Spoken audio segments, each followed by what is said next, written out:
सामुदायिक स्वास्थ्य केंद्र महसी में कार्यरत अरुण कुमार व पप्पू, जो कि अपनी परिधि से कार्यरत है, जिनकी सैलरी लगभग 8 महीने से नहीं आई। उनका कहना है कि उनका EPF भी नहीं काटा जा रहा है, जिसके बाद उन्होंने कहा कि शिकायत करने पर भी कोई कार्रवाई नहीं की जा रही है। अब ऐसे में देखने वाली बात ये होगी कि आखिर इस पर क्या कार्रवाई की जाती है। आपका आप किस अस्पताल में कार्यरत हैं? अच्छा, आपकी क्या क्या समस्याएं हैं? 8 महीने से वेतन नहीं आ रहा है। अच्छा, आपने इसके लिए कोई कंप्लेन की? कंप्लेन किया, कोई सुनवाई नहीं हो रही। आपका अरुण कुमार श्रीवास्तव, आप किस अस्पताल में कार्यरत हैं? सामुदायिक स्वास्थ्य केंद्र महसी में अवनी परिधि के माध्यम से सेवा प्रदाता करते हैं। अच्छा, आपकी समस्याएं क्या क्या हैं? समस्याएं ये हम लोग दिन रात सेवा करते हैं, वेतन नहीं मिलता है। अच्छा, वेतन आपके कितने माह से नहीं आई है? वेतन हमको 8 महीने से नहीं मिला है। अच्छा, आपने कहीं कंप्लेन वगैरह दर्ज कराई? कई बार हमने सीएमओ सर से कहा, एजेंसी पे बात की, अभी तक नहीं। सीएमओ सर ने आपको क्या जवाब दिया? बोले कि आ जाएगा, अभी तक आया नहीं। और हम लोगों का EPF भी कटता है, EPF खाते में नहीं डाला जाता है। अच्छा, इसके लिए आपने कंप्लेन अपने कंपनी को किया? इसके लिए कई बार कंपनी को फ़ोन से बताया, लिखित में दिए हैं, कोई सुनवाई नहीं है।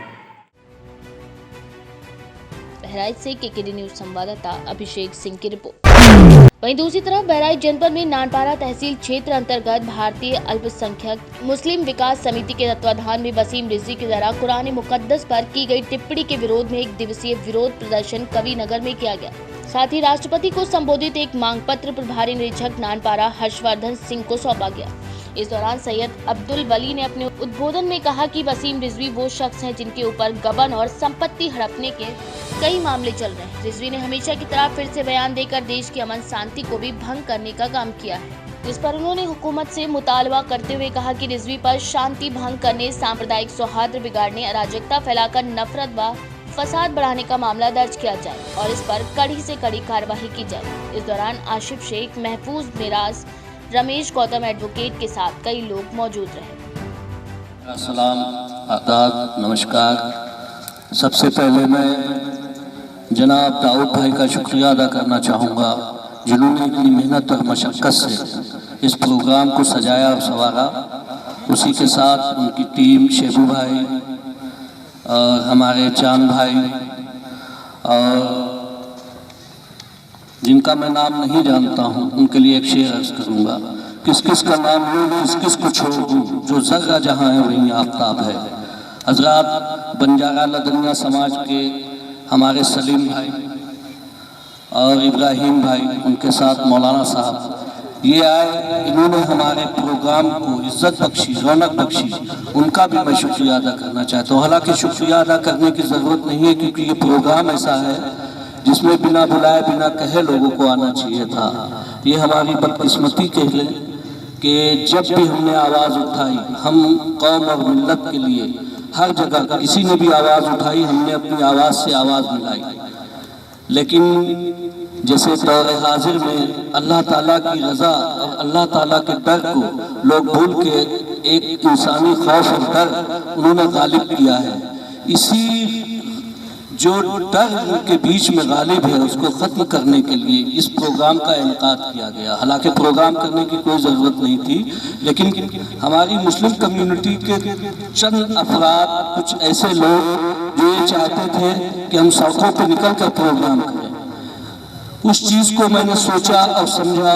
और शहर का बाइज्जत शहरी होने के नाते, एक स्वयंसेवी संगठन का संस्थापक हो, अध्यक्ष होने के नाते हमको ये लगा कि लॉ एंड ऑर्डर को मेंटेन रखना है।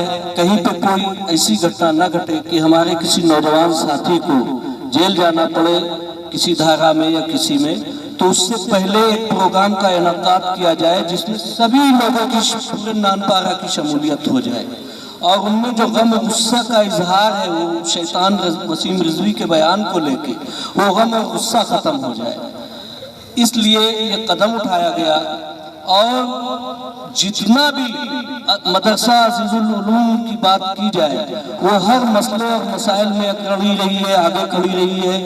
कोई भी मसाइल हो, किसी मजलूम के खिलाफ अगर कहीं जुल्म हो रहा हो, किसी की आवाज़ नहीं सुनी जा रही हो, ये जो धरना है जनाब, हमारा कुरान मुकद्दस जो हमको जान से प्यारा है, उस कुरान मुकद्दस पर वसीम हफीज़ जैसे इंसान ने 26 आयतों को लेकर अमेंडमेंट की बात की, जो हमारी ज़िंदगी, हमारा सरमाया हमारे कुरान पर कुर्बान है, लेकिन उसकी ये बात नाकाबिले बर्दाश्त है। मौजूदा दौर हाजिर में जिस तरीके से सरकार उसको संरक्षण दे रही है, अभी तक उसको गिरफ्तार नहीं किया गया। ये विरोध प्रदर्शन उसकी गिरफ्तारी को लेके है। हम भारतीय मुस्लिम विकास समिति के संस्थापक अध्यक्ष, अगर उसको 2 दिन में गिरफ्तार नहीं किया गया तो ये नानपारा में प्रथम चरण में पहला विरोध प्रदर्शन है। पूरे प्रदेश में जितने भी स्वयंसेवी संगठन हैं सभी को संयुक्त करके प्रदेशव्यापी आंदोलन छेड़ा जाएगा। क्या कोई इस संबंध में किसी को ज्ञापन भी दिया गया है आपके द्वारा? नहीं, ज्ञापन अभी दिया जाएगा। अच्छा, ज्ञापन दिया जाएगा जी, माननीय एसडीएम महोदय को सूचना है जी, और उन्होंने उनसे बात हुई है। हाँ। तो हमारा प्रोग्राम जो था हाँ। वो पैदल मार्च यहाँ से एसडीएम कोर्ट जाना था, हाँ। मुख्यालय पे उनको देना था, हाँ। लेकिन सरकार की गाइडलाइन कुछ ऐसी थी कि शांति व्यवस्था का ख्याल रखते हुए पैदल मार्च का परमिशन यहाँ आके ज्ञापन देने का बहराइच से केकेडी न्यूज संवाददाता जियाउद्दीन के साथ सरताज खान की रिपोर्ट। अमरोहा जनपद के नगर कोतवाली क्षेत्र के मोहल्ला चाहगौरी में सांसद कुंवर दानिश अली पहुंचे, जहां पर उन्होंने मुराद अली एडवोकेट के आवास पर लोगों से मुलाकात की। साथ ही भारी संख्या में समर्थक मौजूद रहे। कार्यक्रम को संबोधित करते हुए अमरोहा सांसद दानिश अली ने भाजपा सरकार पर जमकर निशाना साधा। उन्होंने बताते हुए कहा कि उत्तर प्रदेश सरकार के 4 साल पूरे हो गए। सरकार ने जो पिछले वादे जनता से किए थे, अभी तक कोई भी वादा पूरा नहीं किया गया। इसके साथ ही उन्होंने कहा कि आज महंगाई चरम सीमा पर है। गैस सिलेंडर की कीमत दोगुनी हो चुकी है। सरकार में युवा बेरोजगार हो चुके हैं और सरकार किसानों की गन्ने भुगतान को पूरी तरह से भूल चुकी है, जबकि किसान देश का अन्नदाता है। वह काफी परेशान है, जिसके गन्ने भुगतान को लेकर सांसद ने सरकार पर निशाना साधा है। भाजपा सरकार 4 साल पूरे हो चुके हैं। उनका कहना है कि हमने सारे अपने जो वादे किए थे पूरे करे हैं। इसमें आपका क्या कहना है? सड़कें बता रही हैं कि सारी कितनी गड्ढा मुक्त हो गई हैं। अभी हम अपने जिले में देहात में घूम के आ रहे हैं तो पता चल रहा है कि कितनी सड़कें गड्ढा मुक्त। और जो वादे किए थे, अगर वादा ये किया था कि लोगों को में आपसी भाईचारे को बांटना है, तो मैं समझता हूँ वादा पूरा हुआ। अगर ये वादा किया था कि गैस का सिलेंडर दोगुना महंगा करना है, तो समझता हूँ वादा पूरा हो गया। अगर ये वादा किया था कि डीजल और पेट्रोल के दाम जो है वो दुगने करने, तो समझता हूँ वादा पूरा हो गया। अगर मैं ये वादा किया था कि किसानों की लागत भी वापस न आए, तो समझता हूँ कि ये वादा पूरा हो गया।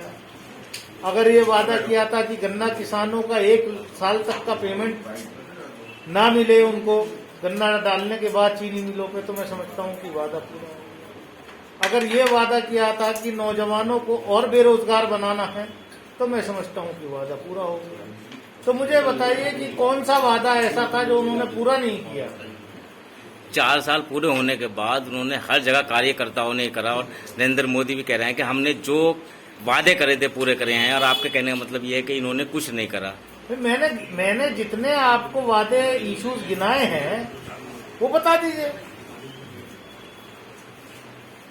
भाई ऐसे अच्छे दिन का क्या फायदा जहां अन्नदाता किसान जो है वो दिल्ली की सड़कों पर पिछले 4 महीने से पड़ा है। सैकड़ों किसान ठिठुरती हुई सर्दी में बारिश में अपनी जान गंवा बैठे।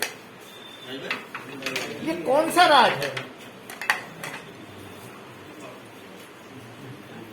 डेमोक्रेसी बिल्कुल खत्म कर रहे हैं। लोकतंत्र का माहौल अगर देखना है किसी को, तो वो उत्तर प्रदेश में आके देखे। यहाँ कोई जमहूरी निजाम की सरकार नहीं चल रही है, कोई लोकतांत्रिक सरकार नहीं चल रही। भ्रष्टाचार चरम सीमा पर, कहीं कोई काम नहीं हो रहा है। किसी स्कीम में कोई पैसा नहीं है सिवाय अपना पीआर एक्सरसाइज के।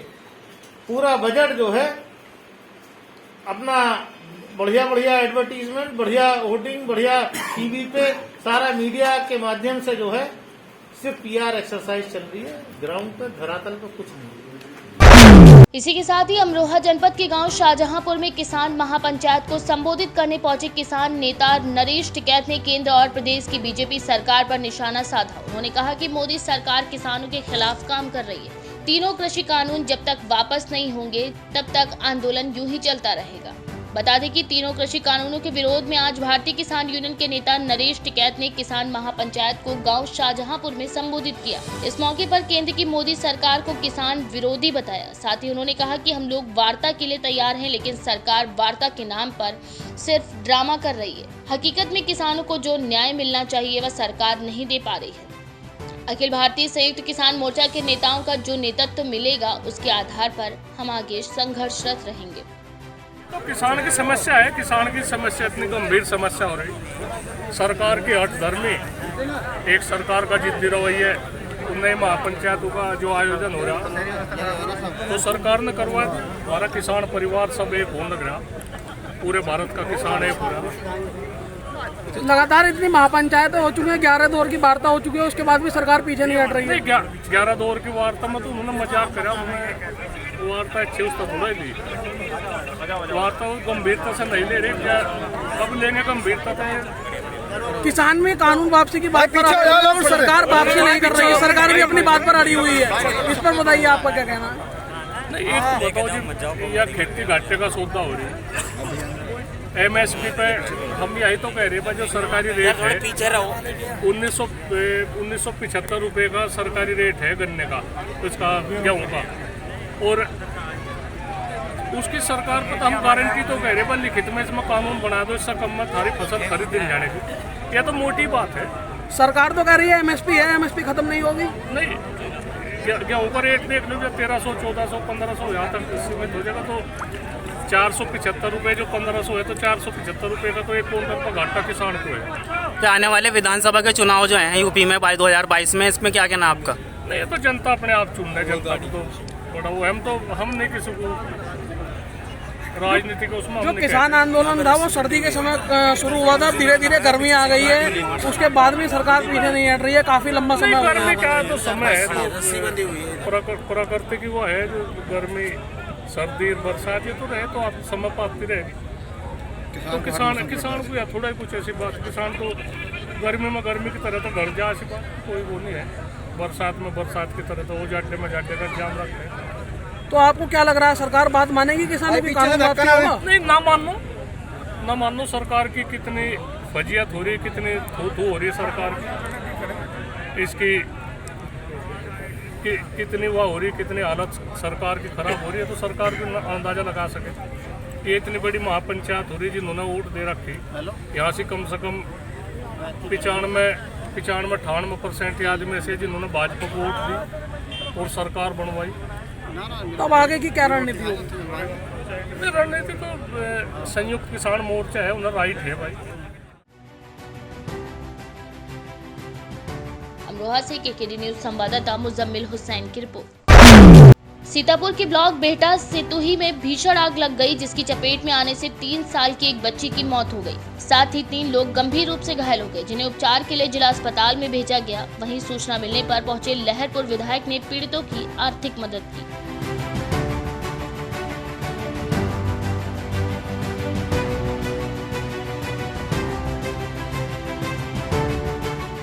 सीतापुर से KKD न्यूज संवाददाता कृष्ण गोपाल की रिपोर्ट।